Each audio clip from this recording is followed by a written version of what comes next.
Students, today we are going to discuss sequence rule. Sequence rule का use हम geometrical isomers के nomenclature के लिए करते हैं, उनकी नेमिंग के लिए करते हैं. इससे पहले सीक्वेंस रूल का यूज़ हमने एनेंटियोमर्स के नोमेनक्लेचर में किया है. तो जान लेते हैं सीक्वेंस रूल होता क्या है.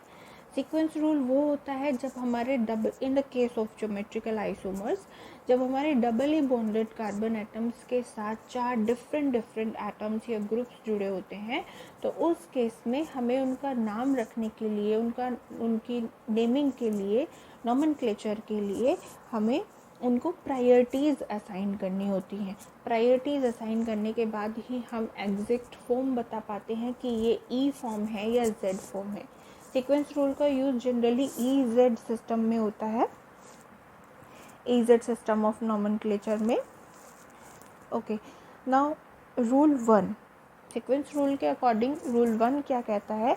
The relative priorities of the two groups depend on the atomic number of the atom that are bonded directly to the carbon.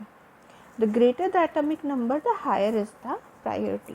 उसके लिए ये एग्जाम्पल दिए गए हैं. उसमें रूल नंबर 1 कहता है कि जब भी हम किसी डबली बॉन्डेड कार्बन एटम से जो एटम्स या ग्रुप्स जुड़े हुए हैं उनको प्रायोरिटी असाइन करने जाते हैं, तो उनकी प्रायोरिटी हम उनके एटॉमिक नंबर के बेस पर असाइन करते हैं. जिसका जितना ज़्यादा एटॉमिक नंबर होगा उसकी प्रायोरिटी भी ज़्यादा होगी. एटॉमिक नंबर कम होगा तो प्रायोरिटी भी कम होगी. लेकिन इसमें हम प्रायोरिटीज़ देखते कैसे हैं? जैसे कार्बन डबल बॉन्ड कार्बन से हमारे 4 डिफरेंट एटम जुड़े हुए हैं. सपोज इधर A, B, D and E. इस तरीके से 4 एटम जुड़े हुए हैं, तो हम A और D की प्रायोरिटी को कंपेयर करेंगे और इधर B और E की प्रायोरिटी को कंपेयर करेंगे, क्योंकि इधर कार्बन से ये दोनों एटम्स जुड़े हुए हैं और इधर वाले कार्बन से ये दोनों एटम्स जुड़े हुए हैं.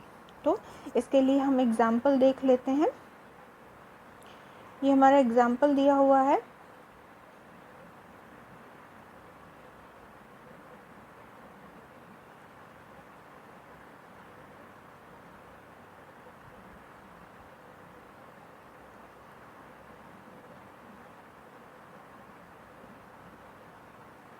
ओके, इसमें पहले वाले कार्बन के साथ Br और H एटम जुड़ा हुआ है और इधर वाले कार्बन के साथ Cl और CH3 एटम जुड़ा हुआ है. जहाँ कार्बन के साथ CH3 एटम जुड़ा हुआ है उसमें हम पहला वाले एटम को, ये CH3 ग्रुप जुड़ा हुआ है तो इसका CH3 का पहला वाला एटम जो बॉन्ड से अटैच्ड है उसको कंसिडर करेंगे. मीन यहाँ पर कार्बन को ही हम कंसिडर करेंगे. तो यहाँ पर हम Br और H की प्रायोरिटीज़ को देख लेते हैं कि किसको ज़्यादा प्रायोरिटी मिलेगी. तो Br का एटॉमिक नंबर होता है 35 और हाइड्रोजन का एटॉमिक नंबर होता है 1.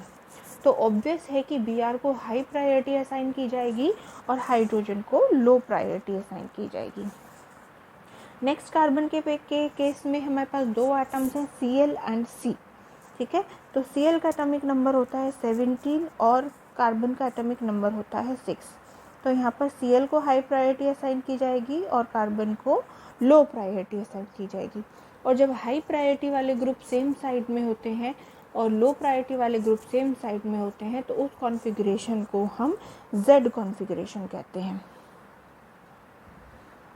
ओके, और अगर इस तरीके के एटम्स या ग्रुप्स डिफरेंट और या अपोजिट साइड में होते हैं तो उस तरीके के कॉन्फ़िगरेशन को हम ई कॉन्फ़िगरेशन कहते हैं या ई आइसोमर कहते हैं, जैसा कि इस स्ट्रक्चर में दिखाया गया है.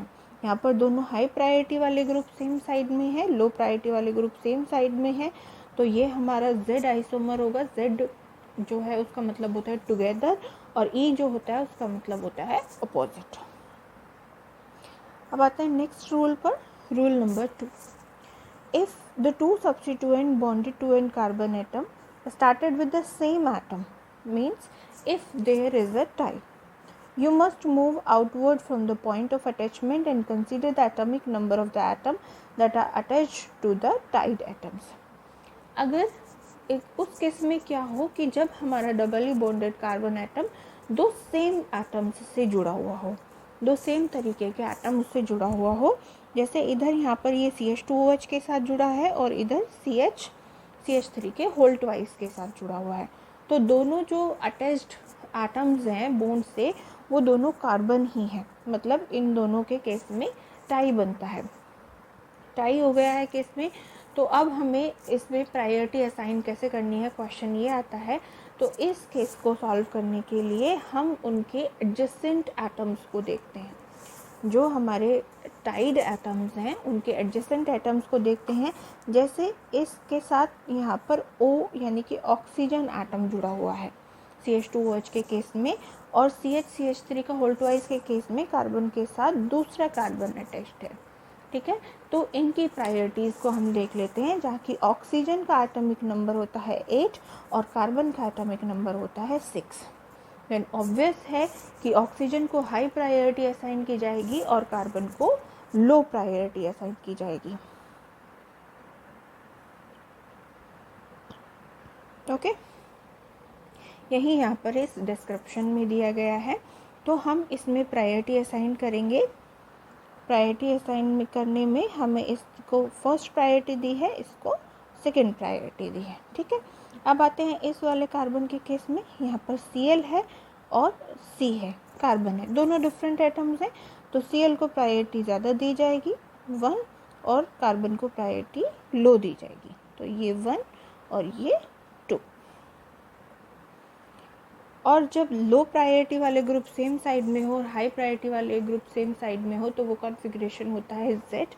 और अगर अपोजिट साइड में होते हैं, लो एंड हाई प्रायोरिटी वाले सेम साइड हैं, तो वो वाला कॉन्फ़िगरेशन होता है E। Rule number 2 clear. Next rule number 3, if an atom is doubly bonded to the another atom. अगर हमारा जो डबली बॉन्डेड कार्बन एटम है उससे जो जुड़े हुए ग्रुप्स हैं या एटम्स हैं उनमें डबल बॉन्ड या ट्रिपल बॉन्ड प्रेजेंट हो, bonded to another atom, the priority system treat if it were singly bonded to the two of those atoms. अगर किसी का कोई कार्बन में या कोई ग्रुप जो है, ग्रुप का कार्बन है वो डबल बॉन्ड से जुड़ा हुआ है, उसके अंदर डबल बॉन्ड प्रेजेंट है, तो हमें उसे कैसे ट्रीट करना है कि जैसे वो दो अलग अलग सिंगल बॉन्ड से जुड़ा हुआ है। मीन्स जैसे ये CH डबल बॉन्ड CH2 है, इसकी बात कर रहे हैं हम, तो इसको हमने कैसे कंसीडर करना है। मानो ये दो अलग अलग CH2 से जुड़ा हुआ है। Okay, if an atom is triply bonded, अगर उसमें ट्रिपल बॉन्ड प्रेजेंट है, मतलब ये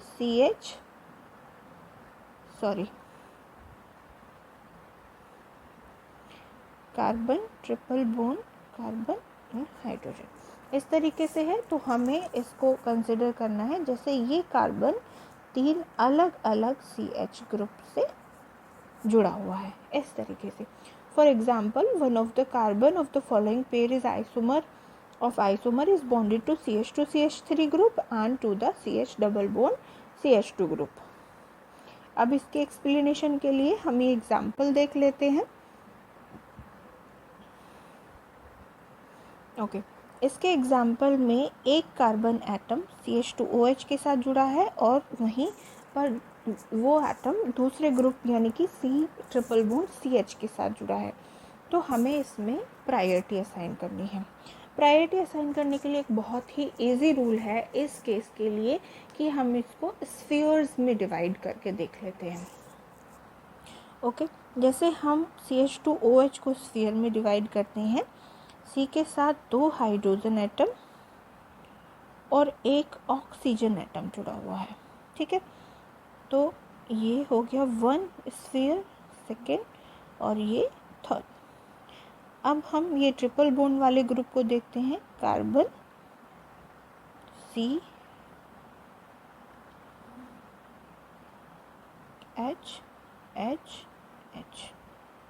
ओके।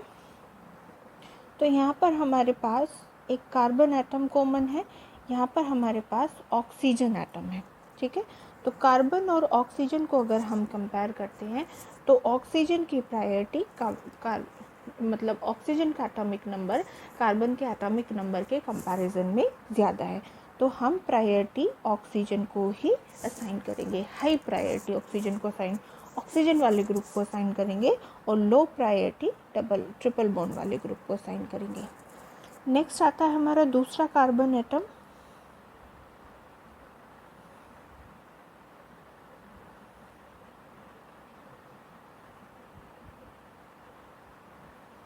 ओके, दूसरे कार्बन एटम में CH2 CH3 है and CH double bond CH2 है।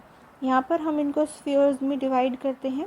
CH2 CH3 को 2 हाइड्रोजन है, 1 कार्बन है और ये कार्बन 3 अलग अलग हाइड्रोजन से जुड़ा हुआ है, sphere 1, sphere 2 and sphere 3। Double bond वाले ग्रुप के केस में ये कार्बन है, ये 1 हाइड्रोजन और 2 कार्बन के साथ जुड़ा हुआ है और ये कार्बन अलग अलग 2 हाइड्रोजन के साथ जुड़ा हुआ है। तो 1, 2 एंड 3 स्फीयर्स हैं। अब इसमें 2 कार्बन है, इसमें 1 कार्बन है, तो इसको अगर हम चाहें तो कैंसिल कर सकते हैं। बचता है हमारा इधर सिर्फ हाइड्रोजन एटम और इधर सिर्फ 1 कार्बन और हाइड्रोजन। तो कार्बन और अगर हम हाइड्रोजन को कंपेयर करते हैं, कार्बन और अगर हाइड्रोजन को कंपेयर करते हैं तो कार्बन का एटॉमिक नंबर हाइड्रोजन के एटॉमिक नंबर के कंपैरिजन में ज़्यादा है। तो यहाँ पर हम प्रायोरिटी किसको असाइन करेंगे? यहाँ पर हम प्रायोरिटी असाइन करेंगे CH डबल बॉन्ड CH2 वाले ग्रुप को और लो प्रायोरिटी असाइन करेंगे CH2 CH3 वाले ग्रुप को। ठीक है, यहाँ पर प्रायोरिटी असाइन की गई इसको high priority, low priority, high priority, low priority. तो जब सेम प्रायोरिटी वाले हाई प्रायोरिटी वाले ग्रुप सेम साइड होते हैं, लो प्रायोरिटी वाले ग्रुप सेम साइड होते हैं, तो आइसोमर हमारा Z आइसोमर होता है और अपोजिट केस में आइसोमर E आइसोमर होता है। Next rule number 4, in the case of isotopes. अगर आइसोटॉप वाला केस आता है, मतलब इस तरीके के एटम्स आते हैं जिनका एटॉमिक नंबर सेम हो, तो उस केस में हम प्रायोरिटी कैसे असाइन करेंगे? उस केस में हमें प्रायोरिटी असाइन करने के लिए उनके मास नंबर्स का यूज़ करना होगा।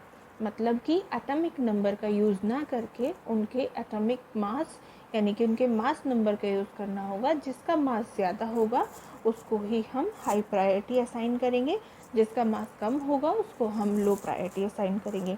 फॉर एग्जाम्पल, यहाँ पर कार्बन के साथ एक हाइड्रोजन और एक ड्यूटेरियम जुड़ा हुआ है, दोनों एक दूसरे के आइसोटॉप्स हैं, दोनों का एटॉमिक नंबर 1 है।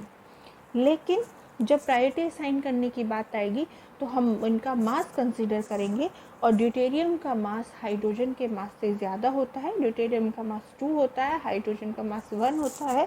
तो यहाँ पर हम D को हाई प्रायोरिटी असाइन करेंगे और H को लो प्रायोरिटी असाइन करेंगे। ओके, तो ये है Z आइसोमर और ये है E आइसोमर।